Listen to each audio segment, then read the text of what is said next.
Welcome to the General Tire Jim Beaver Show, or welcome back for those of you tuning in national syndication. Welcome those of you all here on YouTube. But right now I've got a very good friend of mine. I could even call you a teammate, Marty, because we raced together one time. But Marty Fiolka with Crandon, Off-Road Hall of Famer.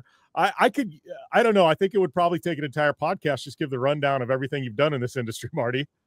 Done a few things, been here a minute or two, but nice to be here, Jim. Always a pleasure talking to you. And, here we are a couple of weeks away from, the world's biggest short course race at the Big House here in Crandon, Wisconsin. And just nice to be able to kind of do a download with you and kind of give you a rundown on what's happening. And, we're set for, we always say this, every year is going to be the biggest one, but this is a 56th year, and it's definitely shaping up to be our biggest one for sure.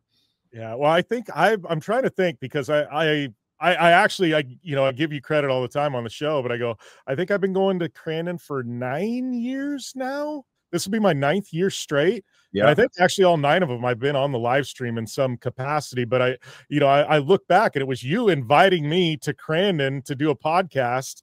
We're talking 2015 or 16.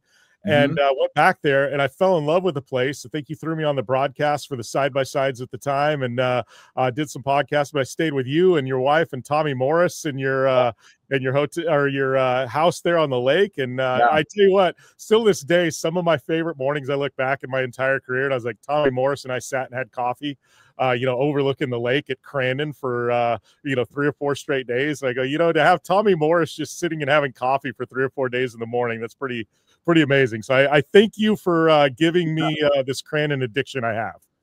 Well, I appreciate that. Yeah, I actually started here in 2014, so that would be about right. And Tommy was here, early on, helping with some rules things that we were doing. For the Red Bull Cup Sunday, he was actually our consultant for the balance of performance. So with the East Coast and the West Coast guys who come race, which was a key, deal here at Crandon. When we got here, Crandon was a diamond in the rough.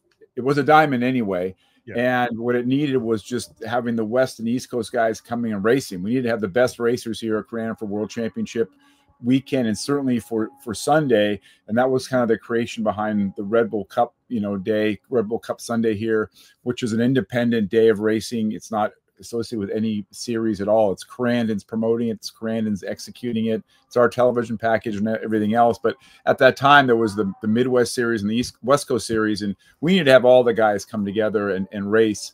And that Red Bull's first Red Bull Sunday and the subsequent Red Bull Sundays after that really kind of helped. And we're celebrating our 10th Red Bull World Cup Sunday here coming up here in a couple of weeks. And that's a big honor. Jim, it's very challenging to keep an energy drink company around, especially one as on the level of Red Bull. But they're coming back for several more years now, and we're thrilled to have them, and they're thrilled to have us. So it's a great a great thing. It's their tentpole event in off-road in terms of the Midwest and pretty much in the United States. So it's great to have them. Yeah, well, I think just keeping any sponsor for a decade is a big deal. But like you said, somebody caliber Red Bull, and Red Bull, you start looking at them, and they only, they put on a lot of their own events, but anything they sponsor or involved with, I mean, it is only the most prestigious events in the world. You start looking at things like Erzberg and things like that. I mean, when they're going to slap their name on something, it's one of the best in the world. And I think that's credit to Crandon and, what you guys have built over the last, 55, 56 years, 55? Yeah, it's just 56 this year. And it's a culmination of a lot of things. I mean, the more time you spend here, the more you understand what you didn't understand. When I first got here, it was like, hey, I'm going to be the promoter here. I can really polish this up and make it really corporate and take some of the local flavor out of it necessary, because it's a down home event. It's not like Indianapolis or Sebring, Daytona, anything like that, Monaco, Long Beach. It's very Wisconsin, Midwest, Northwoods, right? It's fans that have been coming here for 3 generations, but they are, a lot of blue collar, hardworking American people who, this is their Labor Day week, and this is the final, hurrah for the summer. And then it gets to fall, and then it gets cold, and then it's over. So, the fans here are great. They're like I said, they're hardworking people, a lot of construction people, loggers, you know, those type of people who you know, who are fans that come here, and the place reflects that. It was built essentially over 56 years without necessarily a big corporate plan in place and a big blueprint. We just, you know, they just keep adding, and every year we add more. And the whole, you know, goal here is to build the best facility in the world, which we have.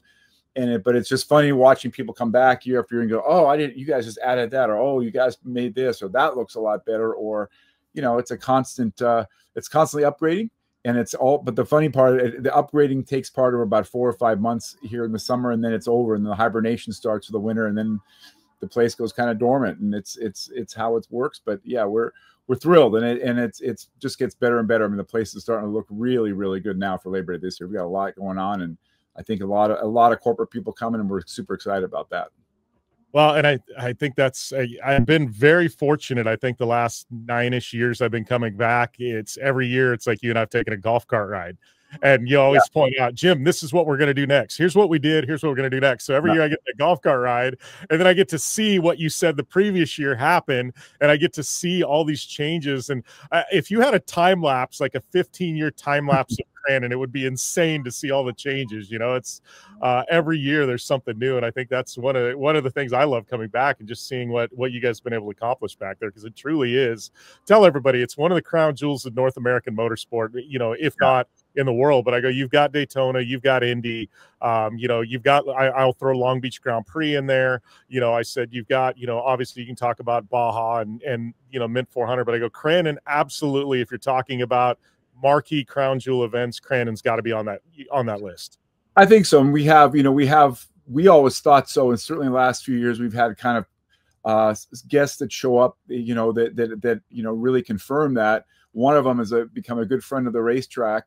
He is the president of Road America, Mike Kirchner, and he came last year and was just astonished. And you know, if you do any studying of motorsports as an industry, you know, you can give a lot of props to Road America, which is only 2.5 hours from here, as being close.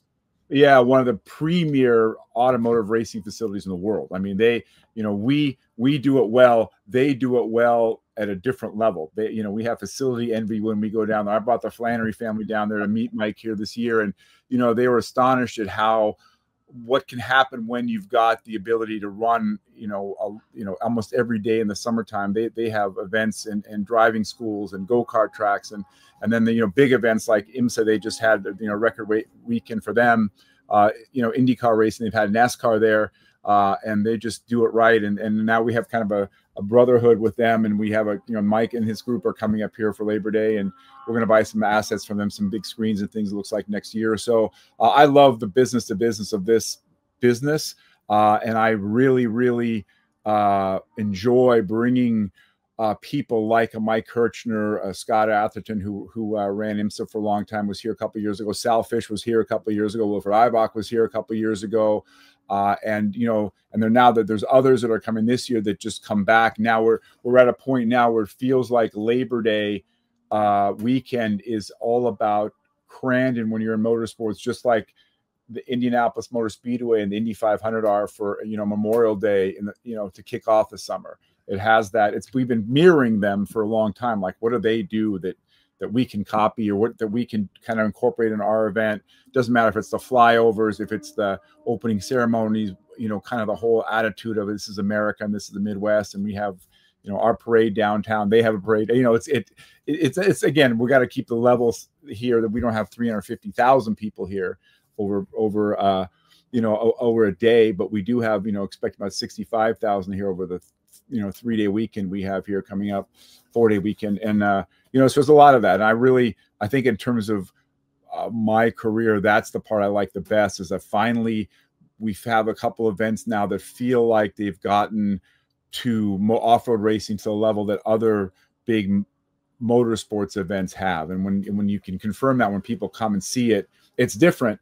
It's not, like I said, it's not the polished corporate universe that it is, but it is down home and good, and the racing spectacular, and the camping spectacular, and the, you know, the ability to bring Kid Rock and Kiss here, and you know, last couple of years we're looking at, you know, definitely more music and 26 and beyond. But yeah, it's definitely a lifestyle event that was built around this 400-acre facility that, you know, Cliff Flannery and the gang started back then. Cliff is still here every day at 5:30, you know, and we're building out different things for this year, and it's exciting. Yeah, well, and I, you know, it's funny because it's now like even with me, and I come back there and been fortunate to work at Crandon, you know, and be involved with the broadcast, things like that. Yeah. But you know, my dad comes with me every year. My cousin comes with me. You know, and it's one of those, because it's become like a family boys trip, you know what I mean, and things like that. I just happen to be working during part of it, but it's and it's not just my family. There's so many people I talk to. You know, I've got a friend that's a listener of the show, and him and his mom have come for like 25 straight years to the track. And it's a mother-daughter thing. They drive from New York, you know, and it's remarkable what Crandon means to so many people. It's like, you know, it's like I started going back there almost 10 years ago, and, you know, I told my wife, I go, we've got a problem. I go, I know what I'm doing for Labor Day for the rest of my life. Yeah, you know, it's funny because that was always Cliff Flannery saying, it's like, Marty, you know, you got to get him here. Once you get him here, then they'll stay here. And look, you got to want to get to Crandon. It's not like a trip to Chicago. I mean, you know, we're 2 hours from Green Bay. You know, it's a beautiful area, the country. You know, we're near the Canadian border up here. You know, lots of beautiful lakes and trees and farms and all the things you think about with Wisconsin. It's a beautiful state. It's wonderful people.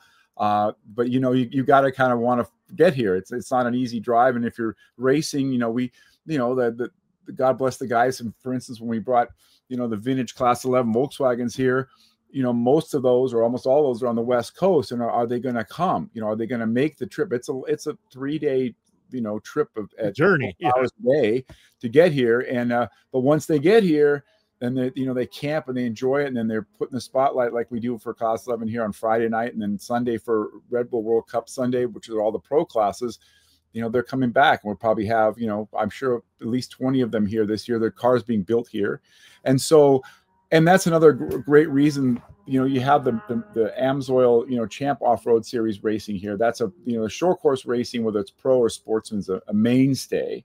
Yeah. And then a couple of years ago, I was like, you know, I really want to add some Ultra 4 racing. I want to add King of the Hammers guys, and we had an off-road park that was kind of associated with the track and was not really being used. And, you know, I kind of convinced Cliff Flannery and you know, the Flannery family, hey, look, I think we can make this a big deal. And we built out that whole stadium back there. That's now a real big part of it. And certainly Saturday night, the Rage on the Rocks here this year is sponsored by Hella, you know, a new sponsor here. You know, Hella Lights have come on board from Europe and in the States. They're rebranding, and we really have the only legitimate sanctioned night race in the United States. You know, the Baja 1000 is one thing, but everything else is in the daylight. Well, here it's literally run at night. And, you know, the fans love watching it. It's a hybrid course between our short course and then go in the back in the woods, and it's all the lights on the vehicles. There's no lights back there. And then huge rock stadium section. Now we're adding a drone show this year, and courtesy of Method Wheels coming to do that, and got live bands back there. But that brings, you know, racers from around the country. And and you know, Class 11, there's guys coming from Mexico. That is where it gets really, really good. I mean, God bless the Midwest racers, because they're the backbone, heart, and soul of this. You know, they've been racing here for a long time. This is their hometown and their home track. But when you can add, you know, more camping for just, you know, just for Ultra 4 and Class 11 in a place called Crandon Land, we stripped that out last year just to have more camping. And, you know, all the campsites now, we have 2,200 campsites that are sold out. And yeah, we're packed. Every ounce of dirt for the fan zone now is sold. It hasn't had that happen before. Now, you know, honestly, Jim, we've got, you know, serious activations with Ram, serious activations with Toyota, Ford and Ford Performance. Chevy are here, Polaris is here, Red Bull activation, Yokohama activation. I mean, it's not just, you know, show up to a race. There's a lot of events and a lot of things built around this that keep every one of our partners seems to want to get more creative around Labor Day. What are we going to do to bring the parade better? What are we going to do to bring, you know, the whole event better? And that's not even mentioning the, you know, the television broadcast that I produce in association with Racer Network, and that's a whole other conversation that we're adding to this year as well. Well, and I want to get to that. And I want to mention something you talked about, bringing in the Ultra 4s, Class 11, some of that type of stuff. And one thing, and I've told everybody, and this is one thing I absolutely love that, and you have been an advocate of this. You and I call it non-denominational Sunday, but Sunday, you've always wanted the best in the world, regardless of where you race, who you race with, who your sponsor is. Yeah. We want you at Crandon. You're welcome. Please come. And you've really tried to make it where the best in the world, regardless of where you race, descend on Crandon for that Sunday race to determine who is a world champion. And really the only other event I think in the world that I know of kind of doing that would be the Indy 500, bringing Formula One drivers, NASCAR drivers, sprint car drivers. You want to prove you're the best, come to Indy. And I feel like Crandon has done that tenfold. Well, yeah. I mean, I think if you study the sport and short course and even the Mickey Thompson races and such, you realize that the challenge with short course was not like desert racing where you had, you'd rather win the Baja 1000. I've raced 15 of those. Than you would win necessarily a series championship. You'd give it all up for a Baja 1000 win, and drivers will tell you that. In short course, it was all about the championships, but no race stood out above any other. Yeah, Crandon the weekend was stood out. Yeah, but it's like that's when when we sat down with Red Bull 10 years ago and decided, hey, we're going to pull this Sunday off for ourselves because there's so much going on with different series. And look, we're just not we're not dealing with that. We need a Super Bowl Sunday for this sport. And that's what essentially we created where all the pro classes, and now we add class 11 as a pro class. We add the 4,400 category for Ultra 4, which are the Vaughn Gittins and the Lauren Healy's and Shannon Campbell's and the Paul Wolfs, those kind of guys. We add them as a pro class, and now you can come to Crandon and win a world championship ring, which we've had for a long time. But now it's all about, Red Bull World Cup Sunday. It's that whole day of programming. It's 8 hours of live television. It's at least a $250,000 purse for that day, which is the richest the sport has. It was all intended to be that way. So you really had to kind of want to win a Crandon Labor Day Sunday. It didn't matter if you're a pro buggy guy, a pro light guy, a Pro 2, Pro 4. And then the part that's amazing, as is we end the day with something that was born here and perfected here, which is the Cup concept of running the Pro 2 on-wheel drive, the Pro 2 unlimited two-wheel drive trucks versus the Pro 4 all-wheel drive trucks with a staggered start. And as you saw here in June when we did our Forest County Potawatomi race, there's mayhem. It's mayhem when you combine those two classes and you time them so that eventually they're going to cross the finish line around the same time. That's the hope. It doesn't always work out mathematically because of dirt, atmosphere, passing, but it's a spectacular way to end the weekend. And the fans love it, television loves it, and we are working now to potentially add a little more to Red Bull World Cup Sunday, where we have a separate block of programming for television that's Sunday night. Like, okay, it's going to be summer race plus the Red Bull Cup race as its own 2-hour broadcast, as its own module of content. Because Sunday night at Crandon, we've got to watch that Pro 2 versus Pro 4 race. But there's really, as it's funny with all the years of honing and polishing the diamond. I think Labor Day Sunday is kind of a fully realized almost thing. If we can go back and figure out how to add, a big music act here Friday night. We're keeping obviously the Rage on the Rocks Saturday night for entertainment. Now Sunday, Sunday night we've got fireworks. People stayed on Monday because obviously Monday is a holiday. So now people show up Wednesday when the doors open, the gates open, and they camp. And I always laugh, and this is a joke. I may have said this to you when I first arrived here. The campgrounds were nothing but, tents and converted school buses with stripper poles. That's kind of what it was. And, that's kind of what the flavor of it. It's no different than Indy was with the snake pit. I mean, some of that stuff went on back in the days. It's much different now with families, and everybody's got a fifth wheel. Now there's no tents anymore. It's fifth wheels and campers and RVs, but there's 2,000 of them here or more, or whatever the number 3,000 is. I mean, the only event that's bigger that way is King of the Hammers, and it's a different type of event because there's actual a lot more room too. There's more room, yeah. You can't take your Jeep on our racetrack here as you can at the Hammers. I've seen Tiffany Stone do it in hers. Let's not ever do that. Well, that's true. But anyway, so that's kind of the magic here, and like I said, once you start realizing that the magic is the culmination of 56 years of them being the Flannerys and the community and all the 500 volunteers and all the things that have happened that come together to make this weekend happen in a town of 1,300 people. You know, it's magic unto itself, and all you're doing is bringing more. And yeah, you're adding things like television, you're adding an awareness, and now a lot of mainstream motorsports people know about Crandon. And you know, a couple of years ago, we were named the Facility of the Year at the PRI show. Well, you know, that was unexpected, and that was a huge honor when you're considering that the past honorees have been, you know, the Indianapolis Motor Speedway and Daytona, and you know, Crandon's part of that conversation. That's when you start realizing that whatever investment the track has made into itself, whether it's the upgrades, whether it is, you know, working on your own television packaging, promoting your own, you know, Super Bowl Sunday, having a full-time promoter, essentially, all those things, you know, are thrown into the pot. And, you know, sometimes it takes a while. The thing you got to learn, Jim, and I think you understand this, is there's a lot of patience in this game that we're in. And I told Cliff Landry this yesterday, it's like, this is tough. You know, this is a tough business. And, you know, it's a tough business because you have to understand that, you know, corporate America works differently. They think differently. And, you know, it's like all of a sudden, the beginning of August, no matter what you do, no matter how good you are at planning, going to trade shows, going to SEMA, PRI, going to corporate meetings, Zoom calls, none of it, it's all good. It lays the foundation, but none of it, the switch isn't turned on to like August 1st.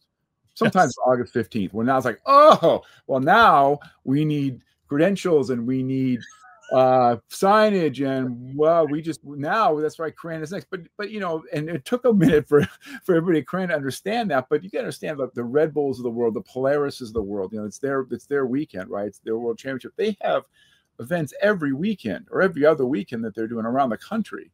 So that's just part of, you know, kind of how, you know, some of these overworked agencies and these internal events groups are dealing with a lot of events. Thankfully, we work hard so that when they think about Crandon, it's like the kind of this breath of fresh air. Like, well, it's a lot of it's handled for us. We get there and it's, you know, it's like a homecoming, and we treat it that way, right? I mean, you know, I had a photographer from California come to me. This was kind of the theme of the year here, and he came up to me in the June race. We have 2 weekends. We have the Brush Run weekend in June, which we're going to talk about in a minute because we're upgrading that for 26. But he came up to me and said, "Hey, Marty, it feels really good to be home again." And I thought, man, that's powerful, right? Some California photographer who's been here a lot looks at Crandon like a home, like it's a racetrack in Wisconsin. Like, what does that mean? And he said, it's not the track, it's just the whole people vibe that you guys put so much effort in.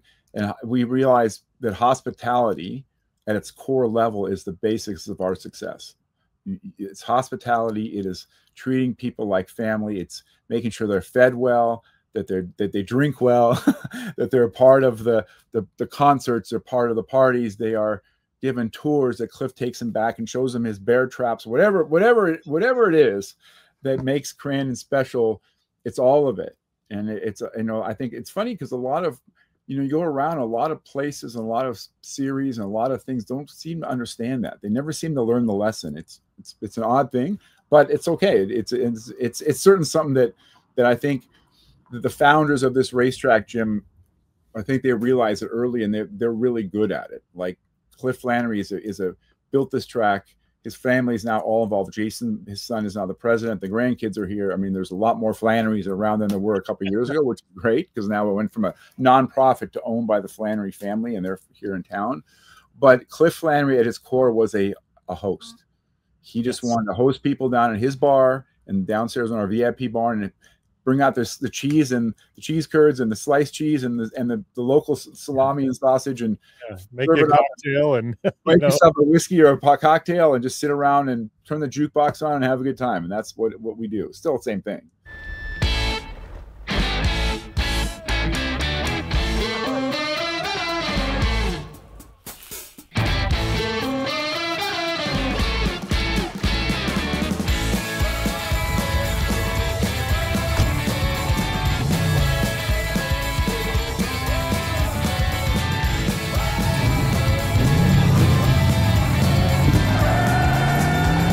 Whatever you do, General Tire delivers.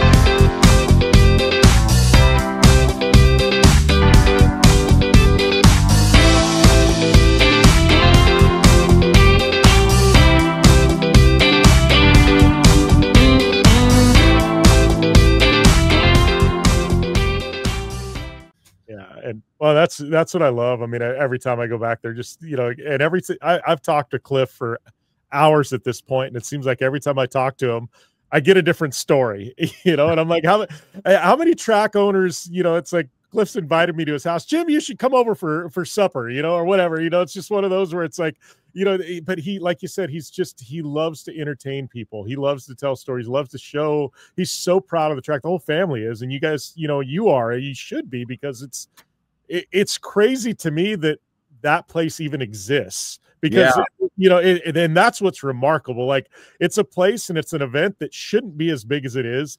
It shouldn't exist, but it does, and it's amazing. Then that's a funny thing. Sometimes I'll put my arm around Cliff, because, you know, we've transcended over the 11 years, well past, you know, a consultant and a promoter and a client. You know, he's like a big brother. He's a friend of mine, and you know, you put his arm around him. You look around. Sometimes this place is huge, and you go, "Did you ever think it could be this big?"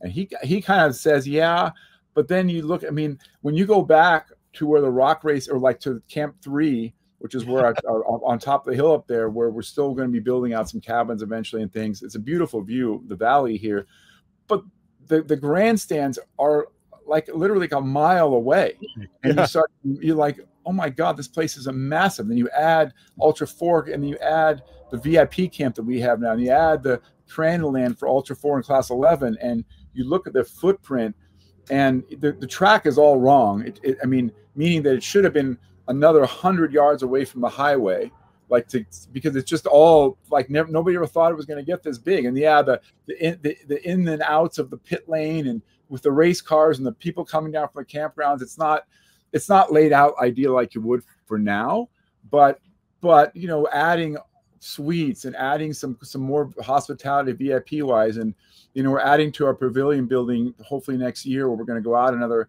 70 feet and up another story, because we just have corporations, you know, local and that want hospitality. They want to bring people here, and it's something that we were good at with fans, but now we're getting better at in terms of either activations, like for instance with Ford and Ram, or with, you know, just people who want to come and host, like for instance, Hella's coming, and Hella's bringing 14 people with them. Yeah. And, you know, that's a difference, right? Not like they feel like they can bring them here and host them and have a good time, give them an experience. And, you know, expanding the Crandon experience now is what we're working on for the next 3 or 4 years. So talks about, you know, what we're going to do in June starting next year. Yeah. And then and eventually over the summers here to kind of open up the experience to more fans. Well, and I think that's, you know, one of those things, like you and I have talked, and, you know, I don't know if we're talking about this public or waiting, which is watch this space, but it's like Labor Day has got so big and it's bursting at the seams. Now, you know, the June event, it's like the only option to grow is to grow the June event, which is amazing in its own right, still draws in a lot of people, you know, but now we're looking at how do we make this, you know, how do we make June bigger, because there's literally no room left in Labor Day weekend to make it any bigger. Yeah, I mean, you know, when the downside to a facility the size we're talking about is that you have to be super careful, because if you start promoting things or having things here that bring a couple thousand people here, it's detrimental to the brand, right? It looks like nobody showed up, and it's a failure, even if maybe it wasn't, at least in terms of where this is. So yes, we have 2 weekends. We have, like I said, 56 years. We've run the Labor Day weekend here, and now for 30. Next will be the 33rd Forest County Potawatomi Brush Run weekend, and traditionally that's been short course on its own. Short course series comes in, and we run those races like any other short course weekend, and then we run our Cup race Sunday afternoon. But and you know, we get about 20,000 or so people for that weekend, which is good. But we have lots of space in terms of camping, in terms of time on the schedule. So, yeah, next year we're adding a few things, Jim. I think you already know. You know, we can talk about this now, but we're looking at adding, you know, an international rally series here that'll be here, which is going to be really interesting. And we're going to be announcing that here Labor Day and doing some exhibition stuff with those vehicles here, which fans don't know about yet. I don't even know I have no idea as a promoter what the reaction is going to be. We'll see. I think it's going to be really good. And then we're also going to be taking a page off the NORA playbook here and starting our own short course vintage racing, at least an association here, like a reunion next June, where we're going to bring old cars, to at least do have a show, get the old drivers here, get some exhibition laps together for these guys. Because I know being here that there are race cars all around these woods. They're stuck in barns. And the guys who own them, they're older, and I can see them sitting around having beers in their barn with their son saying, well, I remember when I ran that truck at Crandon and that guy beat me and I flipped it over, or whatever the stories are, their stories. And the truck's sitting there, and it doesn't take much to say, hey, Dad, why don't we get that truck running? And we're going to take it back to Crandon next year. And you know what? You're going to put your helmet on, and we're going to go out on the track and do some laps. Now, you have to be careful, because exhibition laps versus racing are two different things. And, in terms of the safety equipment, we'll see if the marketplace decides, hey, this is exciting, we want to do this, we may go race with vintage cars. But it may just be a situation where just doing laps, 3 or 4 laps for the dads and their helmets is going to be enough. And that's fine with me. I mean, if we collectively at Crandon can give that back to a gentleman who's older, or a family that's older, or a son that gets to restore his dad's car, or something like that. I mean, that's like really the good stuff. And that was the magic of Nora too, is that you gave back racers like my age a chance to go back and find our vintage cars, go back to Mexico for 6 days, go race, not have to worry about pre-running, not, taking some of the heavy anchor of some of the new stuff off the shoulders of people who've done it, and allow them to go race again. I think we can do it here. It should only be at Crandon. I think June allows us to have plenty of time on the schedule.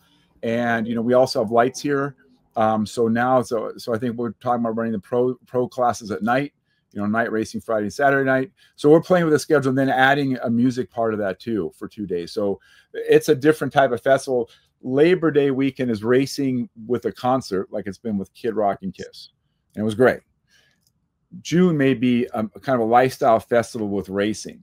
So if you look at it like differently that way, then, you have a chance to kind of, activate. We know that, I mean, no racetrack in the world, as you know, Jim, has 2 big events. Yeah. They'll have 1 3/4. So Labor Day is going to be Labor Day. But if we can get June a little bit bigger, kick off the summer here, kick off 4th of July week here is what we're going to do. I think that's going to really bring some, this facility. Because again, it's like you said, such a big facility. It shouldn't be here, because essentially it lives for 8 days a year. Like in the West Coast, where I'm from, California, you could never sustain this place on that, but they can here. They do that with other festivals like the Iola Car Show, the Hodag Country Music Festival down the street, down in Rhinelander. These facilities, Hodag's a whole, they need to Google Hodag, because it's a thing. They're built, these facilities, you walk in, like, this place lives for like 3 days. Like Iola Car Shows literally lives for 3 days or 4 days, and it's big. They have asphalt and buildings and the whole thing. Oshkosh is like Oshkosh is like that too, right? With the air show. That's in Wisconsin here too, and that's like that too. It's like, man, this place is massive for a week or whatever it is. It's interesting how it works, but that's we're looking at that too. Yeah, that's awesome. Well, a couple things I want to touch on. I go before we kind of start heading towards wrapping this up. It was funny. I was like, I've got this. Some of these AI apps and AIs popping up, and I go, you know what? I punched in. I got Marty Fiolka on the show. I go, what's a good question to ask Marty? So this is straight from AI on my phone. I go, ask Marty what he's learned since he has been, well, I would say consulting or helping with Crandon in the last 10 plus years. What's one thing you wish you knew now that you didn't know when you started? The thing I've learned the most is you absolutely have to have respect for the position you're in. You have to have patience, infinite patience, to make it all work. And you have to have the patience to make the building blocks all work.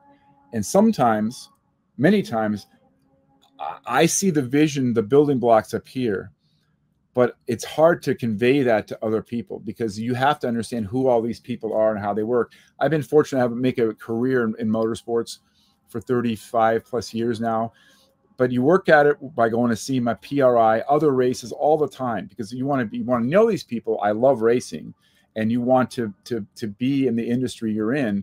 But sometimes, like I said, it took years to get like a Wilfred Eibach here. or a Saltfish here. Years, not a few years, like maybe 6 or 7 years. Mike Perlman from Nord took years. And the patience, but when they finally come, then all of a sudden these other elements kind of fit in, they blend in together to come and do this. And I think the thing I wish I'd known when I was younger is to have a little patience. And also sometimes, Jim, you just got to follow your gut. You just got to be around and say, you know, I think like Ultra4, I think this is going to work. I think Class 11 is going to work. And I remember the conversation where the Cliff Landry, I said, he comes up and in his very Cliff style, he goes, Marty, I heard you're bringing them damn Volkswagens out here. I said, yes, Cliff, I'm bringing these Class 11 Volkswagens, which everybody loves, to Crandon is going to work. And I remember so distinctly the first time they came down turn 1 on a Friday night with their lights on, and we're standing on, I said, watch this, Cliff. Don't watch the race cars, watch the hill, watch our spectators. And we watched, and he said, giggling away because he's watching these little kids and a lot of the female fans like pointing and cheering because they have these Volkswagens out there, right? They're not 1,000 horsepower Johnny Grease Toyota, but a 80 horsepower Volkswagen. And in my gut, I knew it would be successful because just of what they were. And, you know, it's been that way ever since. And, you know, sometimes, and just like when we started the Red Bull Cup deal, I swear when I announced that we were going to take away that as a series points day, that drivers were going to lop my head off and roll it down the asphalt pro pit lane here because of the audacity to do that. But in the end of the day, that's what saved racing at Crandon, because now all the best drivers showed up, the Bryce Menzies and the Kyle LeDukes and everybody from the West Coast came here. And now you could call it a world championship race because everybody was here. And now nobody ever thinks about the fact that, well, we're not racing for own series points. One day of points racing in a season doesn't matter when you can substitute that with a Super Bowl Sunday. And like I said, I think if I was younger, I'd tell myself to listen to my gut more and just have faith. And if it's the right thing to do for a lot of reasons, even though people can't see it, you got to go with that sometimes. And sometimes you're wrong. You know, sometimes you make mistakes, but if you're not making a mistake, you're not trying. Cliff says that all the time. You know, you just got to make mistakes once in a while.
Well, and I think patience is a key. And I've got to do a lot of public speaking and a lot of interviews on marketing and, things like that, and I tell people, whether it's a racer or a business or whatever, you keep mentioning patience. And I tell people that I'm like, especially in the motorsports industry, everything moves so slow. And I'm like, I'll have conversations today and it might take 3 years for something to come to fruition. Exactly. Yep, and I think a lot of people want, we had a conversation tomorrow. It's the hard sale. And I'm like, you can't do that. No. You can't. It's networking, it's building relationships, and sometimes it takes years or decades, for something to mature, or, and things like that. And I think that's, you've mentioned that, and anybody that's listening, because I get a lot of people listening for marketing advice. I'm like, have patience. You're hearing it straight from Marty. And but you also understand it may not be the right time. Yeah. Like every program that really works seems to go like it goes through like it's supposed to, right? It's because it's now is the right time, or you set up a scenario where a company may have a certain thing that they want to promote. Well, now's the time to do that here. It's the programs that you have to force up a hill that never seem to work, even though sometimes they'll happen, but you know almost immediately when it happens, it's like, yeah, this is not going to work for them. This is not the right time. This may not be the right executive you're dealing with. They may not get it. They might be much more interested in going to a golf, supporting a golf tournament, even though they're selling trucks over here. It may not work. And as nice it is sometimes to get the account or get the partnership, inside this may be a 1 or 2 year deal, but the ones that matter or the ones that work are the ones that keep coming back. The Polarises of the world, right? The Yokohamas, the Red Bulls. I mean, those companies have been here for a long time. The Potawatomi Group, there's others that have been here a long time. And then the new ones like the Racer Network relationship we have, which is, I was involved with Racer Magazine in 1992 when I was a director of marketing at the Russell Racing School, taking full page ads out with Rick Mears, who was our spokesman. And Paul Fanner, who runs Racer, was like a friend, and he still is a mentor. But you gotta remember, that's over 30 years ago that now Racer owns a television network, and now we have a relationship with Racer. I mean, I wouldn't advise anybody to have that much patience, but it does show that, and Jim, this too, is that in every industry, and certainly this one is as small and as focused as racing and motorsports is, it's a small group of people that make stuff happen. There's always that peripheral group, and then there's the kind of the hardcore cream of the crop people that seem to rise to the top no matter, and they'll pop up over here. Oh, now he's over at this company. That just seems to happen that way. And like I said, sometimes just patience to figure out where they're going to be and how you're going to fit into that. It's the one lesson I've learned that seems to, it doesn't always seem to work, because again, a lot of times if you don't understand that, you're impatient to get the contract done now or this done now. Sometimes, especially with big companies, they're involved with 100 events, yep. Right? So yeah, your time will come, and a lot of times it's a handshake. You're going to be here. You've been here years. I'm going to trust that this agreement is going to go through. And guess what? Sometimes it doesn't work. Sometimes you get the phone call out of the blue that says, "Hey, we're done." And I think and that's happened to me recently. I think it's happened to you recently. So yeah. It happens too, and you just have to kind of go with that. Happens. Yeah. So before we let you go, because I know obviously it's August and you guys are pinned there at the track, but let's talk a little bit about the Racer deal. Obviously, people watching, some are going to be at Crandon. Those that can't, they're probably not coming at this point. Yeah. Talk about Racer. How can people tune in? How can they watch? Because this is a big deal, Marty. Yeah, what's great about it is it's a big deal, and what we've been doing our own television broadcasting away from the Champ Series, meaning that they have their block. So essentially, what happens is, the Champ Series comes in and they have their block of programming on Friday and Saturday that's on the Flow network and on Fox 2, FS2, on post-delayed stuff. Then what happens with us on starting Friday morning from the parade, our preview show, Friday nights racing, Saturday nights racing, and all day Sundays on Racer and Racer Network, which is available. It's essentially a cable network as well. So it's on DirecTV, it's on Dish, it's on Hulu, and all that. And so, if you have those networks, you get the programming, and it's live. So we aren't tape delayed. And we don't treat the shows here like a live stream. They are produced program. We have, a game day set. We have, it's your part of, we have live interviews between races and features and all that. So that's going to be on, on Racer, like I said, all day Friday. And we have 17.5 hours this year of live programming that comes out of Racer for the weekend, and then plus another, I think, 13 hours on Flow. So it's almost 30 hours of constant live coverage out of Crandon. And then the post shows like all fall, you'll be able to watch. So like, for instance, like the 17 hours that we produce for Racer here, 15 hours gets cut up into individual 1 hour shows that gets repeated all fall on Racer. It's a Pro 2 race, and then the Pro 4 race, Pro Buggy race, whatever it's going to be, the Cup races, those all get rebroadcast. So there's lots of content coming out of Crandon. Yeah, and I didn't realize the reach of the content until I think it was last year, but it was like November or something, and I got somebody text me and they go, "Hey, you're on TV." I'm like, "I'm on TV." They're like, "Yeah, you're calling this race. When was that?" I'm like, "Man, it was a very extensive package you guys had last year." I was like, wow. I was like, it's November. They're still airing our races. It is literally a couple 100 hours of when you add all the replays. And I haven't added up. I'm getting, these long Excel spreadsheets that I kind of glaze over, but they're, I'm not a numbers guy necessarily, but point being is that, yes, they are a big partner here. This is their Racer is, you know, as you know, was Mav TV, but it's all, you know, Racer as an entity is the premier platform for motorsports in North America. Like racer.com is the biggest platform in terms of coverage. You know, I think they get like 2 million unique visitors a month, but it's all, what I love about it so much is that it's respected by all the industry executives. If they go to Racer to read what's happening in racing, right? That's where the executives go. And daily email, and I know exactly the headlines that happened yesterday. Yeah. And because it's legitimately a real news source, right? It's legitimate journalism. It's real features. I get to fortunately get to do off-road racing coverage there when I can as well. You know, but what I love about it, it places off-road racing right next to Formula One, right next to IMSA, you know, right next to IndyCar. It's treated as a real entity in a sport, not separated out as a niche. And I think for us, that's a big deal. And their content, the magazine, Racer Magazine, is amazing. You know, and now Racer Network is finding its feet in terms of really becoming their own, like a lot of the feature stuff we're doing, and a lot of even the graphics are going to look more like Racer would be. You know, the tone of the coverage is much more like Racer Magazine come to life. That's what we're striving for. It's hard to do because they're so good, but you know, that I think, but as a 10-pole, I can tell you from our meetings we've had that off-road motorsports is a big part of Racer's future. You know, at specialized events like Pikes Peak, you know, coverage of King of the Hammers, you know, there's other things that are coming down the pike too that off-road is a big part of that. And I think the sport itself has found its home, as you know, lack of a best term. It's found its home here at Crandon. It's found its home in Racer. I think that as we move forward with that network and that platform, we're going to see more of it.